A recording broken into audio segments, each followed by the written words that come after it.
আমরা সাধারণত যারা জমিতে কীটনাশক বা বালাইনাশক প্রয়োগ করি, মূলত আমরা জানি না যে কখন ওষুধ দিলে ওষুধের কার্যকারী ক্ষমতাটা পরিপূর্ণভাবে কাজে লাগে। অনেকেই জানি না। মূলত নিয়মটা হচ্ছে হয়তো সকালে দিতে হবে আর নয়তো বিকালে রোদের তাপ যখন কমে যাবে।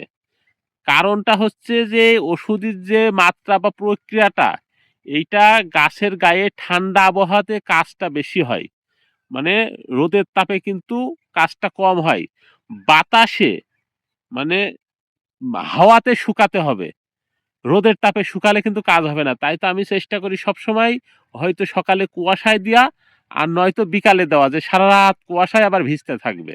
মানে সকালে দিলে কুয়াশায় সারা গাছটা ভিজে যাবে, বিকালে দিলে সারারাত কুয়াশায় গাছটা ভিজে যাবে। বিষয়টা হচ্ছে এইটা। কিন্তু দুপুরে দিলে খরা বা রোদের তাপে শুকিয়ে যায়। সে ওষুধটা কিন্তু কার্যকারী ক্ষমতাটা খুব একটা ভালো হয় না।